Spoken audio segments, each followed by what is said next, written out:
Hello, everyone, and welcome to our session called Deep Dive into V5, where we will do a check-in on the lighting industry's adoption of lighting quality metrics emphasized in the DLC's version 5.1 technical requirements. Presenting today, you have myself, Bernadette Boudreau, the Associate Director of Operations, and my colleague, Aaron Feldman, a Senior Technical Operation Analyst also at the DLC. Today's agenda, we will go through a background on the DLC, and then we will jump into these lighting quality metrics. We will do an explanation of these specific metrics and how those metrics are included in the DLC version 5.1 technical requirements. We will then look at industry performance in relation to these requirements and show some trend information. Finally, to wrap up, we will show you how to highlight and identify these high-performing quality luminaires for your specific application or project. A little bit about the DLC. The DLC is a nonprofit organization that creates performance specifications related to energy, quality, and controllability, utilized in our qualified performance list.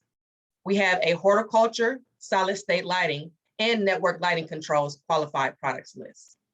Through these lists and through our website, we provide tools, information, and expertise on a lot of lighting trends and a lot of things related to these DLC requirements.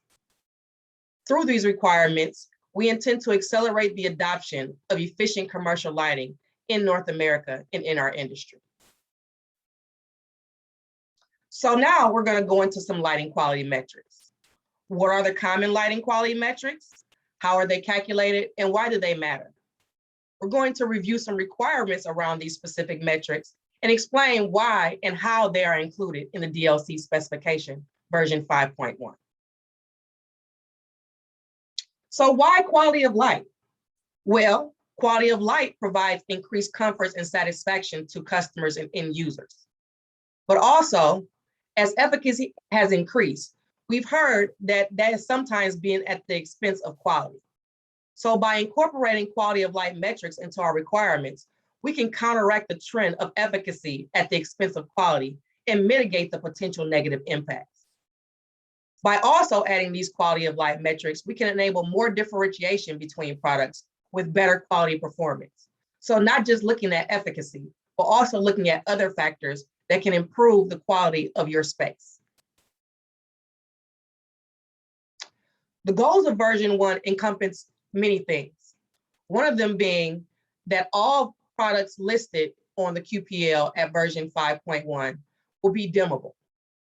But today, we will focus on two topics. Version 5.1 color requirements will help provide people the lighting they want with more color consistency over time. We'll go into more detail on that. We'll also go into more detail on the fact that these new requirements allow lighting decision makers to use classifications such as the DLC premium classification to have better confidence in the glare performance of listed products. We want to note that while we are going through these specific requirements, some of these requirements relate specifically to premium products, but there are also quality metrics that relate to all products on the QPL, including standard products. So of course, we can't talk about lighting without talking about efficacy. So in the version 5.1 requirements, there was an average increase of about 12% across all categories for DLC standard. We minimized the increase to efficacy or optimized it in order to balance the energy saving and product costs that could be achieved by incorporating some of these quality of light metrics. The table below shows the general applications and their change from version 5.1, version 4.4, version 5.0, 5.1, and the efficacy change. Well, you will see an average of about 12% across all of these categories. We'll now go into bug, one of our first quality metrics, backlight, uplight, and glare, which is described in detail in the IES TM15 standard. What bug is the percentage of light within a certain zone. You can see in the graphic to the right, the glare, backlight, and uplight regions. But backlight, uplight, and glare measurements measure the amount of light emitted in those areas. An example of how that can be notated is in the second bullet. B, U, and G, referencing backlight, uplight, and glare, and the numbers represent the amount of light in those regions. The scale goes from 0, meaning the least amount of light, to 5, meaning the most amount of light. Backlight is a pretty recognized standard, especially within outdoor products. It is referenced in many national, state, and local ordinances, and also included in many regulations, standards, and policies, including the DLC version 5.1 requirements. However, there are some limitations. Although the bug captures the light in these regions, it does not specifically correlate to the full experience of discomfort or disabling glare. As you can see, there are some regions in this diagram that are not captured. So bug does not capture the full experience of your end users. Bug, as I have stated, is described in the IES TM15 standard. In the DLC 5.1 requirements, bug is required to be reported on all outdoor luminaires. For parent products, this information is generated from tested IES files, where the photometric data is used to make these calculations. For child products, luminaire manufacturers can use scale data to report these bug ratings for the non-tested products. However, all outdoor luminaires will have bug ratings listed on the QPL for child and parent products. So now I'll hand it over to my colleague, Aaron, who'll go into DUV, our next quality metric. Thank you, Bernadette. So the first metric that I'll discuss is DUV, which is the distance that a light source is away from the black body curve on the CIE chromaticity diagram. You can see the image on the left is the chromaticity diagram, and it has an indicator that positive DUV is generally in the yellow or green region, where negative DUV is generally in the purple or blue region. On the image on the right, it may be a bit small, but you can see that there is a point indicated at 0.02 DUV away from the black body curve. And while that is still at the 4000 K CCT line, and this is an indicator of how DUV and CCT vary. You may have two products with the exact same CCT, but if the DUV is significant enough, the result could be a noticeable color difference in your space. In terms of the 5.1 technical requirements regarding DUV in particular, the DUV from parent products with LM79 sphere tests are reported on the QPL, and they can be filtered and sorted if you are specifically looking for a specific DUV value or range. The next topic I'll go into is chromaticity shift. Chromaticity shift measures the color shift over time. This is similar to lumen maintenance, where lumen maintenance measures the light output over time. Color shift measures how the color changes over time. You can see in the two images below, the image on the left are two light sources directly after installation, where over time, the light source on the left seems to yellow. And that is due to the color shift of those LEDs in the light source on the left. One item to note is that the chromaticity shift is an absolute value. So it just indicates how much a light source has shifted in color, but doesn't indicate the direction, whether it's more yellow or more blue. In terms of the 5.1 technical requirements for indoor products, except for high bay, the chromaticity shift must be less than 0.004 delta U prime V prime, which is the measurement of chromaticity shift. For outdoor products in high bay, there's a bit of a less stringent requirement of 0.007.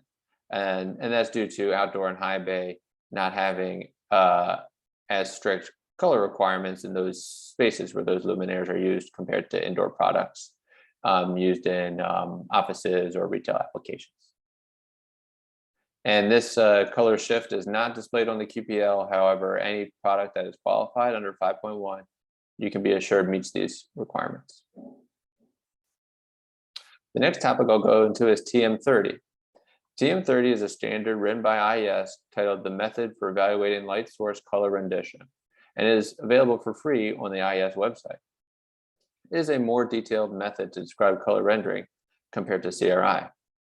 CRI describes how far away a light source is from a reference source in terms of color rendering, but it doesn't indicate the direction of change if that source is oversaturated or undersaturated. And it also doesn't give any valuable information into how specific colors or specific wavelength ranges are rendered in the space, being oversaturated or undersaturated.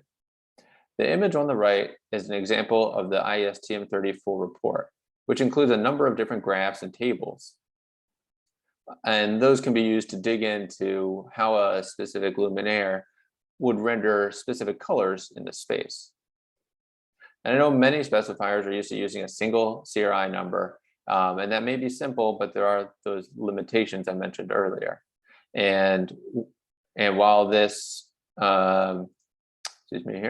while this full report is has a lot of graphs and tables, I know it can be a little complex, and I know that it looks very complicated. But after some review and looking at a few different examples of TM30 reports, you can clearly and easily use these types of reports to evaluate how a luminaire will render specific colors in your space.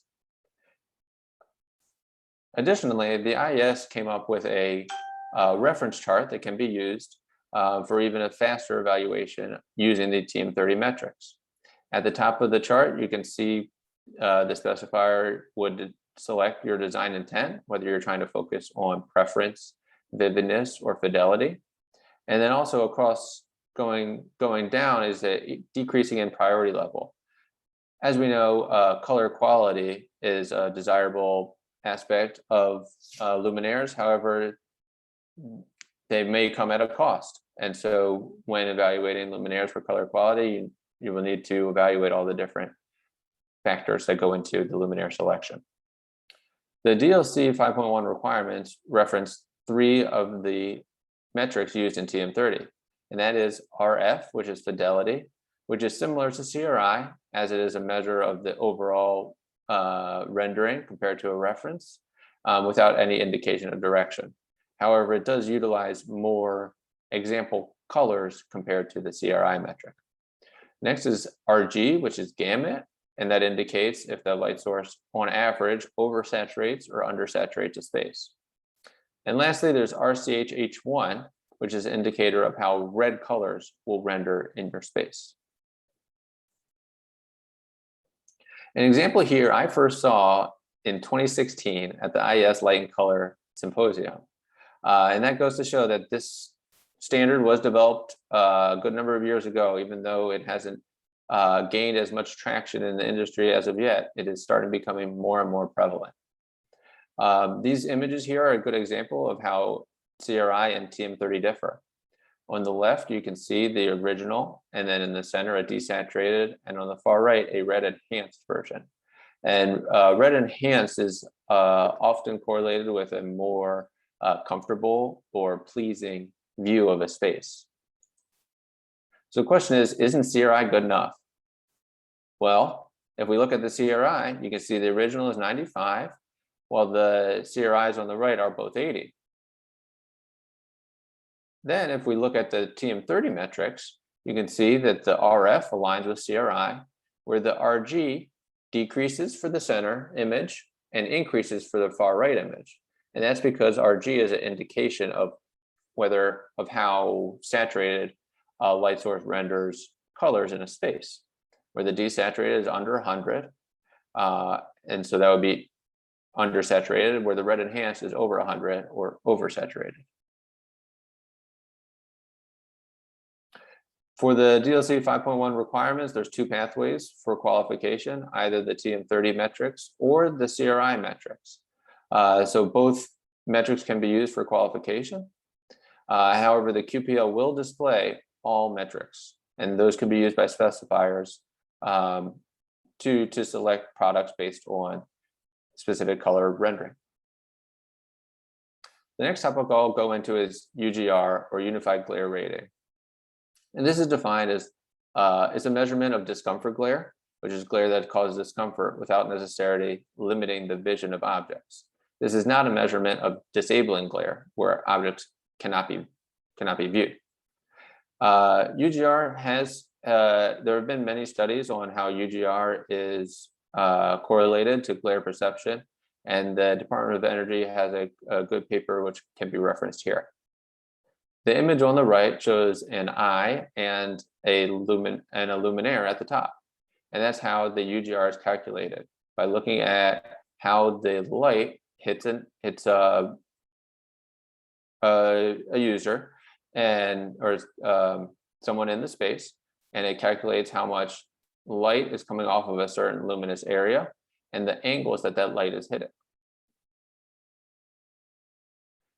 The UGR standard also has a table which can be used for some quick calculations, as opposed to sophisticated lighting software, where you would select your reflectances at the top and then your room size on the left, and you would end up with your UGR value when viewed crosswise or viewed endwise across the room. And this can be generated based on your standard IS file. As a point of reference, the table here shows some examples of UGR values and their perception, where a lower UGR value is a lower level of potential glare, where a higher UGR value is a higher level of glare. In terms of the 5.1 requirements, there are different UGR requirements based on your primary use. So different luminaire types for different spaces have different UGR requirements, and they can be shown in the table here. These values are not displayed on the QPL, as a standard room size is used, and in designing your space, a different room size may be appropriate. But you can be confident that the luminaires that are listed as DLC version 5.1 premium meet these UGR requirements and can be differentiated from non-standard products on the QPL. One hurdle in understanding regarding UGR is that it's calculated based on the luminous area, not necessarily the light emitting lens. There are 3 examples here on the right of different troughers with different design styles and lenses. However, they're all modeled as a single rectangle for the purposes of UGR. And with that, I'll pass it off to Bernadette to talk about some of the industry performance. Thank you, Aaron. I want to start by giving a shout out to my team member, Aaron Walling, for helping us pull together a lot of these quality metrics for this presentation. Hopefully she's listening in and can hear that shout out. So we're going to go into industry performance of the quality metrics. We touched the surface with talking about these metrics, and now we're going to dive deeper into these trends. So to start off, DLC buckets products into 3 different buckets: category, general application, and primary use designation. This allows us to specify requirements based on the spaces that these products will be utilized in. So there may be requirements that are more specific to the primary use designation that these products will be used in, so that we can ensure that these metrics align with those usages. This is a breakdown of the current QPL. As of July 1st, 2020, approximately 68,000 products have been qualified to version 5.1. As you can see, outdoor luminaires and indoor luminaires pretty much have an even split on the makeup of the QPL. We want to point out that while we're showing this trend information, it's going to encompass all products. And so retrofit kits and lamps do not make up a large portion of this data. This next slide shows more detail on the use designation of these products that are listed on the QPL at version 5.1. As you can see, outdoor pole-mounted luminaires, high bays, and architectural flood make up the majority of those products on the QPL. However, you can see that products such as trophers, 2x4 luminaires, 2x2, and 1x4 luminaires still make up a significant part of these products. We're going to be looking at metrics that relate specifically to outdoor luminaires and indoor luminaires. So keep that in mind when looking at this trend information. The first trend information set I'm going to go into is the bug rating. Keep in mind that this is for outdoor luminaires only. What we've done is average the B, U, and G ratings for the primary use designations listed here. One thing to point out is that, as you can see, when looking at outdoor pole-mounted luminaires, outdoor full cutoff wall-mounted area luminaires and non-cutoff luminaires, there's a difference between the uplight and glare. Full cutoff products are able to control the uplight and glare more than non-cutoff and semi-cutoff luminaires. So when selecting a product for your space, if you are concerned about glare and uplight, you may need to yield to full cutoff type luminaires in order to achieve this specification or requirement. To level set, let's look at bollards. As we know, bollards are intended to light up the ground. So you would intend to see low ratings in the backlight, uplight, and glare. And our trend information actually aligns with that. As you can see, the bug, uplight, and glare is very low for these products.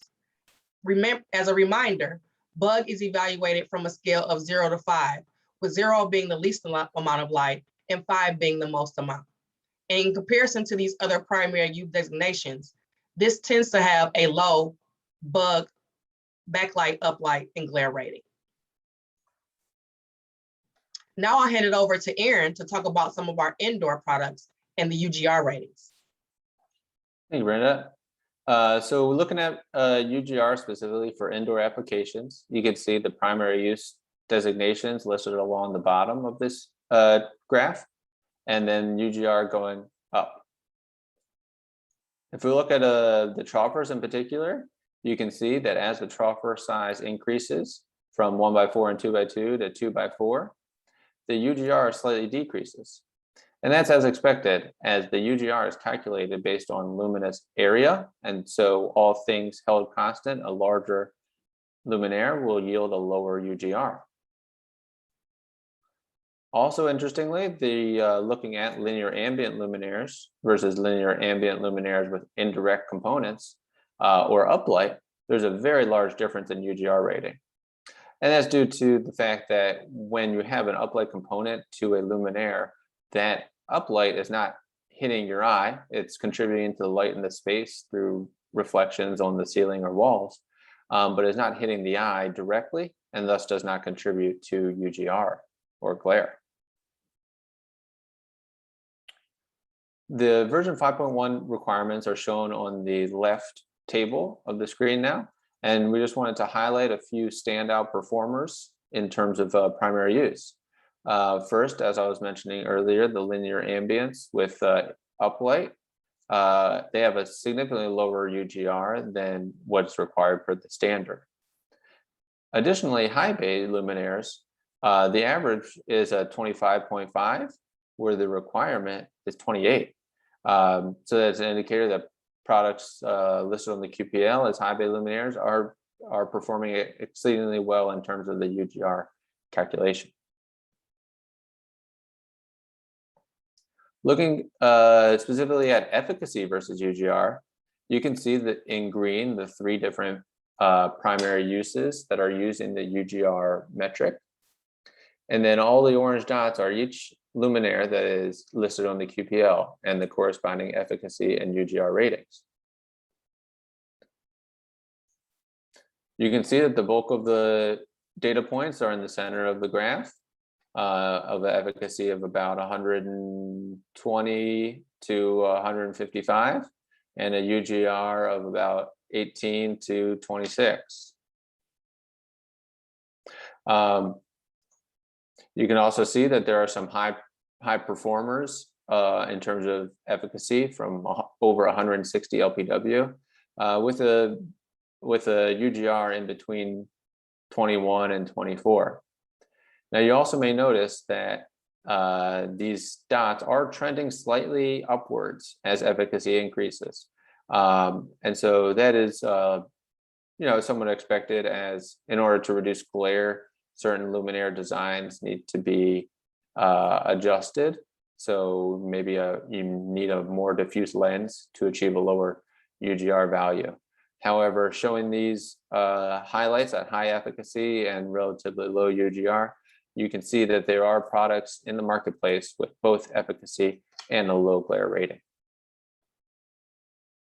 Next, we'll look at color rendition.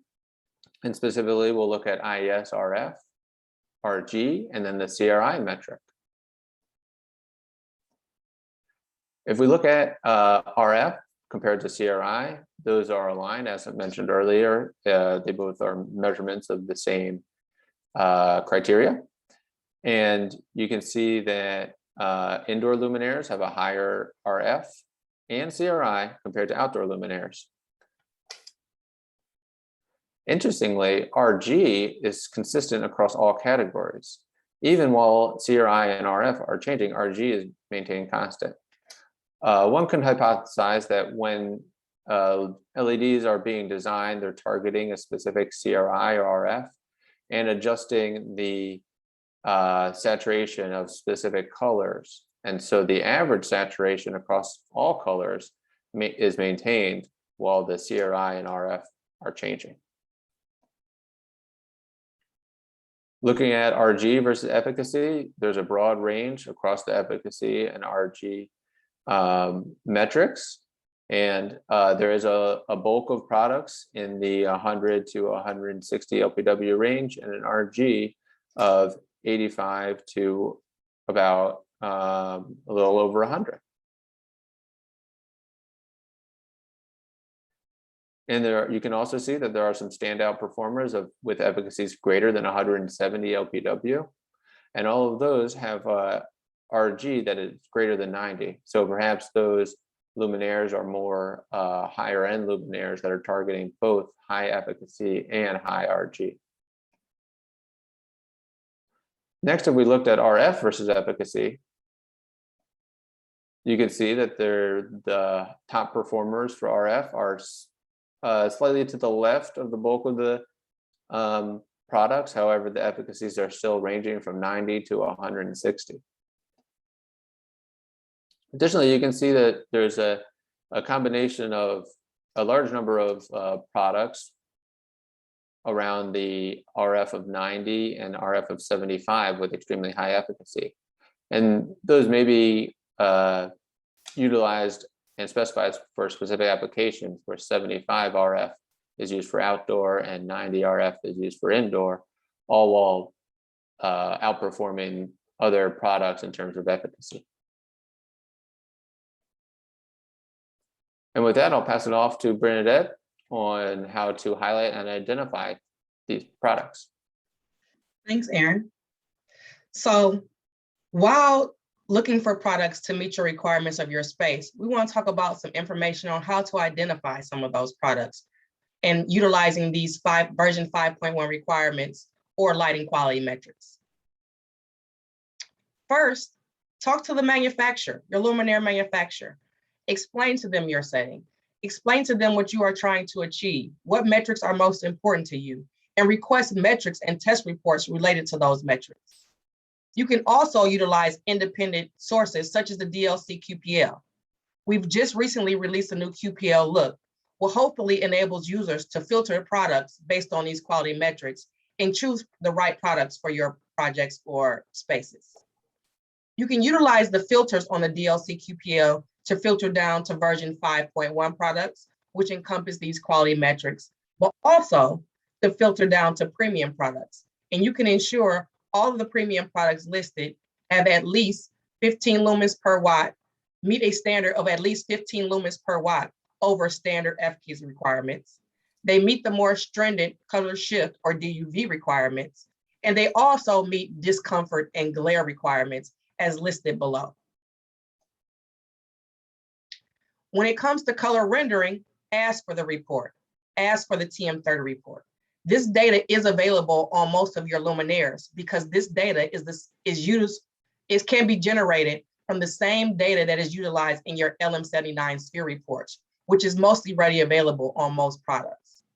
Note that this TM30 provides more detailed information in CRI, as you may need more information than just your CRI to determine whether or not this product will work in your space. You can utilize these test reports and the DLC QPL to filter products to sort for the CCT or the different R9, RF, and RCH1 criteria that you may need for your space. You can also filter by DUV to see the color shift that you may need for your specific product. UGR, as we've stated, is not listed on the QPL. So you may need to talk to your luminary manufacturer and ask for lighting layouts or estimates that were used to generate their UGR table. This can also include maximum UGR calculations, so you know the maximum discomfort that your users may achieve. You can also utilize the DLC QPL. And note that even though UGR is not listed, you can ensure that any indoor products that meet the requirement meet or exceed the UGR requirements listed at the table to the right. So when it comes to these specific PUDs, you can ensure that these products have an acceptable UGR rating. For bug, which is listed for outdoor luminaires only, ask for the reports. These reports are generated from IES files, which are readily available for most, if not all, products. You can also utilize the DLC QPL to filter by backlight, uplight, or glare using our slider filters. This will help you filter down the products that you need for your space and specify what you really need. In conclusion, we hope that you've enjoyed our presentation today, as we took in a dive into explaining more about the metrics and looking at the trend information based on the products that have been listed on the QPL to version 5.1. By the usage of these DLC technical requirements at version 5.1, you can see that they are being adopted in the industry. And we know that these quality metrics are becoming increasingly more important as users try to find products that balance efficacy and quality of life. We hope that allows the use of these metrics to lead to more informed choices and better outcomes for the end users when specifying these luminaires. We know that when evaluating the luminaires and all these quality metrics, it can appear daunting. However, with some education, it can be used as a great tool to achieve good quality of light in a space, also while achieving your energy efficiency requirements. Through our trend information, we want to highlight this main point. Products that have high performance and efficacy can also have high quality. So you do not need to sacrifice quality at the expense of efficacy.